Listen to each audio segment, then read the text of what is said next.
Exams. അതുപോലെ എങ്ങനെ start ചെയ്യണം, അതുപോലെ സിലബസും കാര്യങ്ങളൊക്കെ നമുക്ക് ജസ്റ്റ് എന്റെ ഒരു പാറ്റേണും കാര്യങ്ങളൊക്കെ നോക്കാം.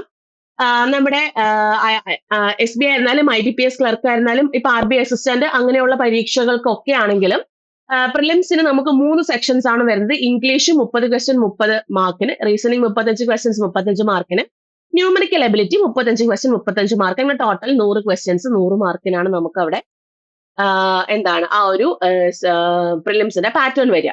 ഹായ് ആൾ, 2026 IBPS കലണ്ടർ വന്ന കാര്യം എല്ലാവരും അറിഞ്ഞു കാണുമല്ലോ. അപ്പോ ഇന്നത്തെ വീഡിയോയില് ഞാൻ മെയിൻ ആയിട്ട് പറയാൻ പോകുന്നത് എക്സ് സർവീസ് മെന്നിന് എന്തൊക്കെ പ്രത്യേകതകളാണ് ഇതിനകത്ത് മെയിൻ ആയിട്ടുള്ളത് എന്നുള്ളതാണ്. അതായത് ഇപ്പോ എക്സ് സർവീസ് മെൻ ആയിട്ടുള്ള ഒരാൾ എന്തൊക്കെ കാര്യങ്ങളാണ് ശ്രദ്ധിക്കേണ്ടതായിട്ടുള്ളത്, ഏജ് ലിമിറ്റിന്റെ കാര്യത്തിൽ എങ്ങനെയാണ് കാൽക്കുലേറ്റ് ചെയ്യേണ്ടത്, ക്വാളിഫിക്കേഷൻ എന്തൊക്കെയാണ് അഡീഷണൽ ആയിട്ട് അവർ പറഞ്ഞിട്ടുള്ളത്, ഇതൊക്കെയാണ് ഇതിനകത്ത് മെയിൻ ആയിട്ട് ഞാൻ ഡീറ്റെയിലിംഗ് ചെയ്യാൻ പോകുന്നത്. അപ്പോ ഇപ്പൊ നോർമലി ഒരു IBPS എക്സാം, IBPS എന്ന് പറയുമ്പോൾ എല്ലാവർക്കും അറിയാവുന്നതാണ്. അതായത് ഇപ്പോ നമ്മുടെ പബ്ലിക് സെക്ടർ ബാങ്കുകൾ ഉണ്ടല്ലോ. അതായത് ഇപ്പൊ എക്സാമ്പിൾ പറയുകയാണെങ്കിൽ Canara bank, bank of Baroda, അതുപോലെ Indian bank, Indian overseas bank, അങ്ങനെ വരുന്ന നമ്മുടെ പബ്ലിക് സെക്ടർ ബാങ്കുകളിലേക്കുള്ള നിയമനം നടത്തുന്ന ഒരു സെലക്ഷൻ ബോർഡാണ് ഈ പറയുന്ന IBPS എന്ന് പറയുന്നത്. അപ്പം ഈ IBPSന്റെ കലണ്ടറാണ് ഇപ്പൊ നമുക്ക് റീസെന്റ് ആയിട്ട് വന്നിട്ടുണ്ടായിരുന്നത്. ഈ വർഷം എന്നൊക്കെയാണ് എക്സാം സ്റ്റാർട്ട് ചെയ്യുന്ന ഡീറ്റെയിലും കാര്യങ്ങളൊക്കെയാണ് കലണ്ടറിനകത്ത് മെയിൻ ആയിട്ട് പറഞ്ഞിട്ടുള്ളത്.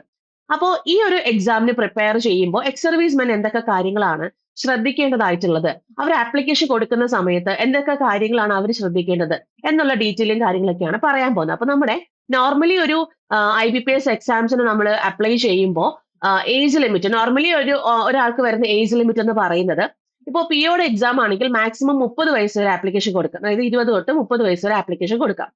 ഇനി ക്ലർക്ക് എന്താണ് റിലേറ്റഡ് ആയിട്ട് വരുന്ന മീൻസ് ക്ലർക്ക് പോസ്റ്റുകൾ കാണുന്നുണ്ടെങ്കിൽ നമുക്ക് 20 വയസ്സ് തൊട്ട് 28 വയസ്സ് വരെയാണ് അവിടുത്തെ മാക്സിമം ഏജ് ലിമിറ്റ് വരിക. അതായത് അതിപ്പോ SBI ആയിക്കോട്ടെ, IBPS RRB ആയിക്കോട്ടെ, നമുക്ക് മാക്സിമം ഇത്രയും തന്നെയാണ് അവിടുത്തെ ഏജ് ലിമിറ്റ് കാര്യങ്ങളൊക്കെ ഒരു നോർമലി അപ്ലൈ ചെയ്യുന്ന ഒരു കാൻഡിഡേറ്റിന് വരുന്നത്. ഇനി എക്സ് സർവീസ് മെൻ എന്ത് മാറ്റമാണ് അവിടെ സംഭവിക്കുന്നത്, അവർക്ക് എന്തൊക്കെയാണ് അവിടെ ശ്രദ്ധിക്കേണ്ടതായിട്ടുള്ളത്. ഇനി ക്വാളിഫിക്കേഷൻ ഡീറ്റെയിൽസ് വരുന്ന സമയത്ത് എനി ഗ്രാജുവേറ്റിന് അപ്ലൈ ചെയ്യാമെന്നുള്ളതാണ്. അപ്പോ എക്സ് സർവീസ് മെന്നിന്റെ ക്വാളിഫിക്കേഷൻ ഡീറ്റെയിൽസ് വരുമ്പോൾ എനി ഗ്രാജുവേറ്റ് ആണോ, ഇനി അഡീഷണൽ എന്തെങ്കിലും കാര്യങ്ങൾ ഉണ്ടോ എന്നുള്ള കാര്യങ്ങൾ നമുക്ക് മെയിൻ ആയിട്ട് നോക്കാം. അപ്പൊ ഞാൻ നേരത്തെ പറഞ്ഞ പോലെ നമുക്ക് നോർമലി ഉള്ള ഒരു ഏജ് ലിമിറ്റിന്റെ കാര്യമാണ് പറഞ്ഞിട്ടുള്ളത്. മാക്സിമം 30 വയസ്സ് വരെയാണ് POയ്ക്ക് വരുമ്പോൾ, അതുപോലെ ക്ലർക്കിന് വരുമ്പോൾ 28 വയസ്സ് വരെയാണ് മാക്സിമം ഏജ് ലിമിറ്റ് വരിക. ഇനി ക്വാളിഫിക്കേഷൻ ഡീറ്റെയിൽസ് പറയുകയാണെങ്കിൽ എനി ഡിഗ്രി ഞാൻ പറഞ്ഞു, നോർമലി ഉള്ള ഒരു കാൻഡിഡേറ്റിന് എനി ഡിഗ്രിയാണ് വരുന്നത്. ഇനി എക്സ് സർവീസ് മെൻ വരുന്ന കേസിൽ ക്വാളിഫിക്കേഷൻ എന്ന് പറയുന്നത്, ഇപ്പൊ നിങ്ങൾക്ക് സിവിൽ എക്സാമിനേഷൻ ക്വാളിഫിക്കേഷൻ ഇല്ല, അതായത് ഇപ്പൊ നമുക്ക് ഈ പറയുന്ന എന്താണ് ഗ്രാജുവേറ്റ് ഒരു ഹോൾഡർ അല്ല, എക്സ് സർവീസ് മെന് ഗ്രാജുവേറ്റ് ഹോൾഡർ അല്ല എന്നുണ്ടെങ്കിൽ അവരെന്തായിരിക്കണം, മെട്രിക്കുലേറ്റ് ആയിരിക്കണം എന്നുള്ളത് നിർബന്ധമായിട്ട് പറയുന്നുണ്ട്. ഓക്കെ, ഒരു മെട്രിക്കുലേറ്റ് ക്വാളിഫിക്കേഷൻ എന്തായാലും വേണം. അത് കൂടാണ്ട് നിങ്ങളിപ്പോ എയർഫോഴ്സിലോ അല്ലെങ്കിൽ ഇപ്പൊ നേവിയിലോ ആർമിയിലോ ഒക്കെ ഉള്ള ആയിട്ടുള്ളവര് എന്ത് ചെയ്യണം, ആർമിയുടെ സ്പെഷ്യൽ സർട്ടിഫിക്കറ്റ് ഓഫ് എഡ്യൂക്കേഷൻ എന്ന് പറയുന്ന ഒരു സർട്ടിഫിക്കറ്റ് കരസ്ഥമാക്കിയിരിക്കണം. Or corresponding certificate in navy or air force after having completed not less than 15 years. അതായത് 15 വർഷം കുറയാതെയുള്ള സർവീസ് ഉള്ള ഏതെങ്കിലും ഒരു ആംഡ് ഫോഴ്സസിൽ 15 വർഷം സർവീസ് കുറയാതെയുള്ള ഈ പറയുന്ന ഒരു സ്പെഷ്യൽ സർട്ടിഫിക്കറ്റ് ഓഫ് എഡ്യൂക്കേഷൻ നിങ്ങൾ കരസ്ഥമാക്കിയിരിക്കണം. അപ്പൊ ഇവിടെ ഡേറ്റ് പറഞ്ഞിരിക്കുന്നത് ഞാൻ 2025 നോട്ടിഫിക്കേഷൻ പ്രകാരമാണ് പറഞ്ഞിട്ടുള്ളത്. ഇപ്പൊ വരുമ്പോൾ നമുക്ക് ആ ഡേറ്റ് അവിടെ മാറും. അപ്പൊ അവിടെ നമുക്കൊരു കട്ട് ഓഫ് ഡേറ്റും കൂടെ അവിടെ പറഞ്ഞിരിക്കും. ഇന്ന ഡേറ്റിനുള്ളിൽ വെച്ചിട്ട് നമ്മൾ ഈ പറയുന്ന ഏതെങ്കിലും ഒരു ആംഡ് ഫോഴ്സിൽ നിന്നും 15 വർഷം സർവീസ് സർവീസ് വരുന്നത്, അതായത് നോട്ട് ലെസ് ദാൻ 15 ഇയേഴ്സ് ആണ്. അപ്പൊ 15 വർഷത്തെ സർവീസിന് മേലെയുള്ള ഒരു army special certificate of education കരസ്ഥമാക്കിയിരിക്കണം.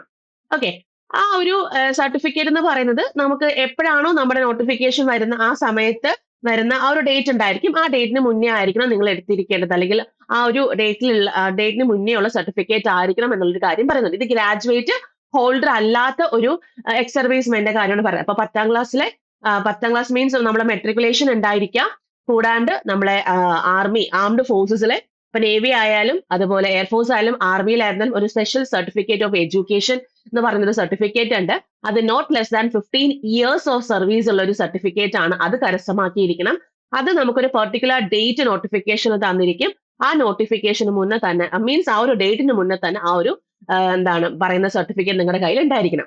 ഇനി ഇതൊക്കെ പോട്ടെ, നമുക്ക് ഗ്രാജുവേഷൻ ഉള്ള ഒരാളാണ്, ഇപ്പോൾ നിങ്ങൾ ആർമിയിൽ പോകുന്നതിന് മുന്നേ അല്ലെങ്കിൽ ഇപ്പോൾ നിങ്ങൾ ആംഡ് ഫോഴ്സസിൽ പോകുന്നതിന് മുന്നേ ഒരു ഗ്രാജുവേഷൻ ഹോൾഡർ ആണ്.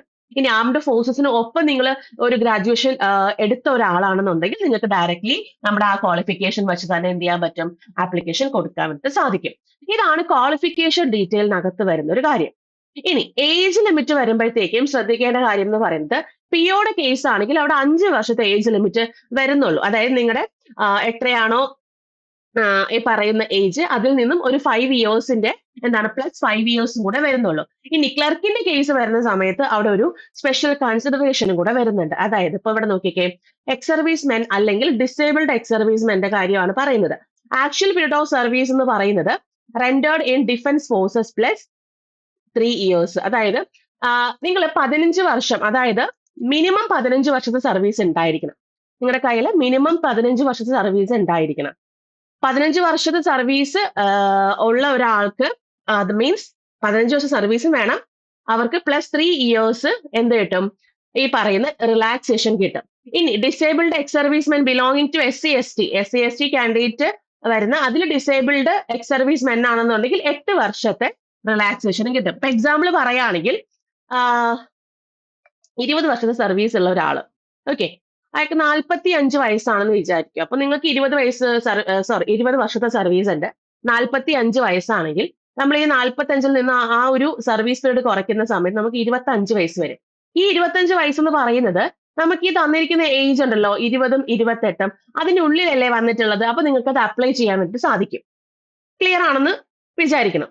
ഇനി നോക്കിക്കേ, +3 ഇയേഴ്സിന്റെ ഒരു കാര്യത്തിന്റെ കാര്യമാണ് ഞാൻ പറയാൻ പോകുന്നത്. അതായത് ഇപ്പോ ഇത് നമുക്ക് എന്തായാലും അപ്ലൈ ചെയ്യാൻ പറ്റും. അതായത് നമ്മുടെ ഇപ്പോഴത്തെ ഏജും സർവീസ് പീരീഡും കൂടെ മൈനസ് ചെയ്യുന്ന സമയത്ത് ഏജ് 20നും 28നും ഇടയിലാണ് നിങ്ങൾക്ക് കിട്ടുന്നതെങ്കിൽ നിങ്ങൾക്ക് ആപ്ലിക്കേഷൻ കൊടുക്കാൻ വേണ്ടി സാധിക്കും.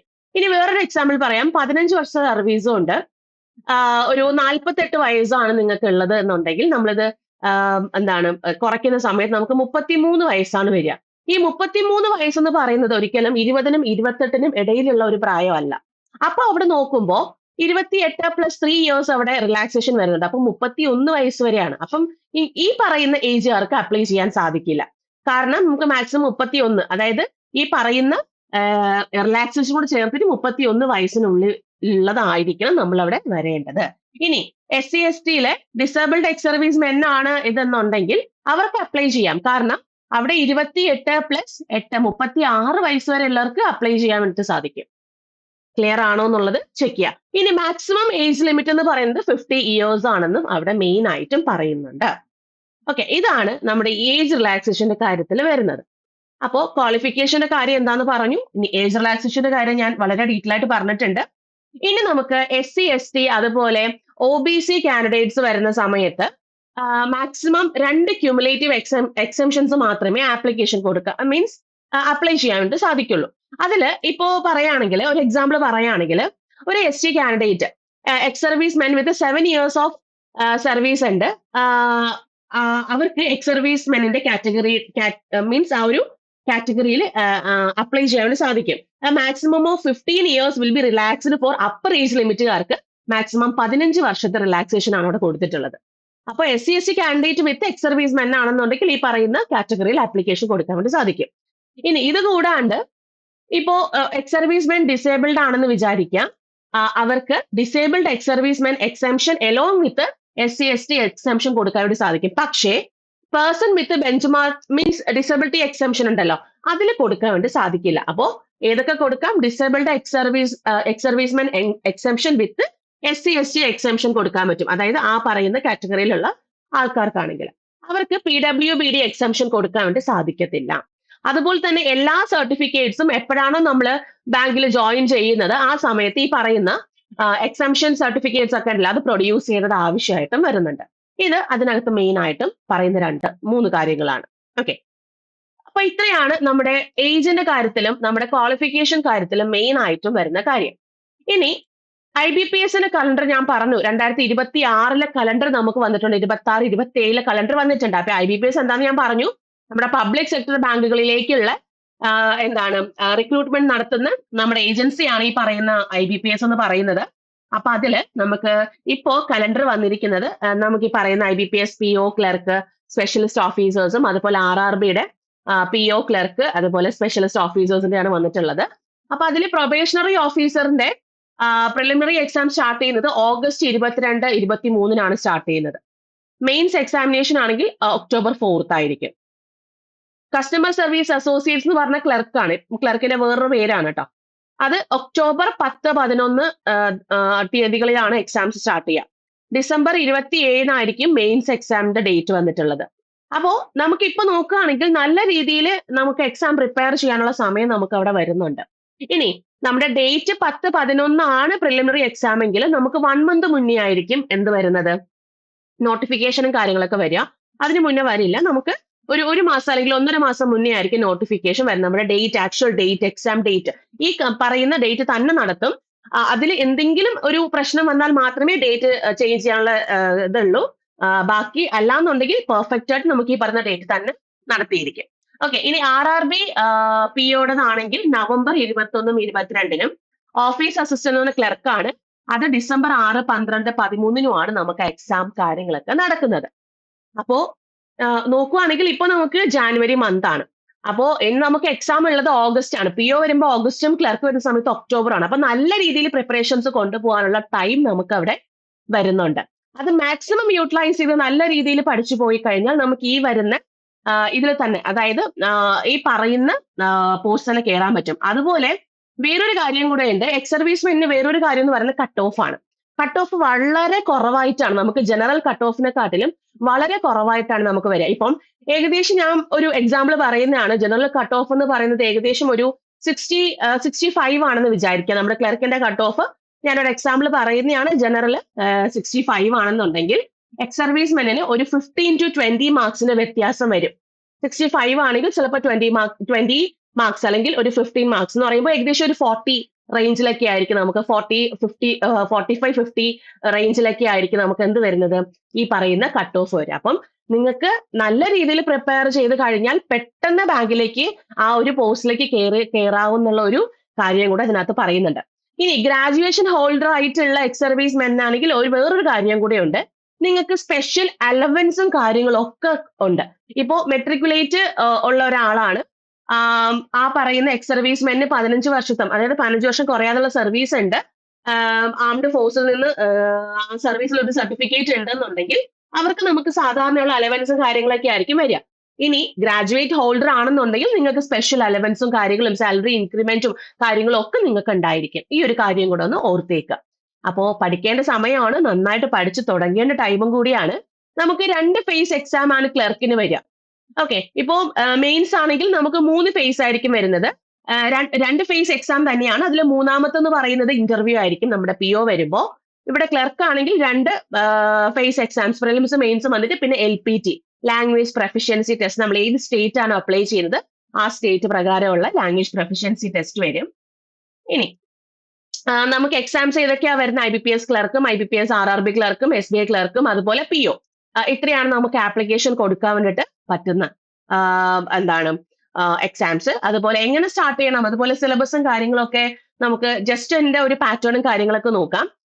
നമ്മുടെ SBI ആയിരുന്നാലും IBPS ക്ലർക്ക് ആയിരുന്നാലും ഇപ്പൊ RBI അസിസ്റ്റന്റ് അങ്ങനെയുള്ള പരീക്ഷകൾക്കൊക്കെ ആണെങ്കിലും പ്രിലിംസിന് നമുക്ക് 3 സെക്ഷൻസ് ആണ് വരുന്നത്. ഇംഗ്ലീഷ് 30 ക്വസ്റ്റ്യൻ 30 മാർക്കിന്, റീസണിങ് 35 ക്വസ്റ്റ്യൻസ് 35 മാർക്കിന്, ന്യൂമറിക്കൽ എബിലിറ്റി 35 ക്വസ്റ്റ്യൻ 35 മാർക്ക്, അങ്ങനെ ടോട്ടൽ 100 ക്വസ്റ്റ്യൻസ് 100 മാർക്കിനാണ് നമുക്ക് അവിടെ ആ ഒരു പ്രിലിംസിന്റെ പാറ്റേൺ വരിക.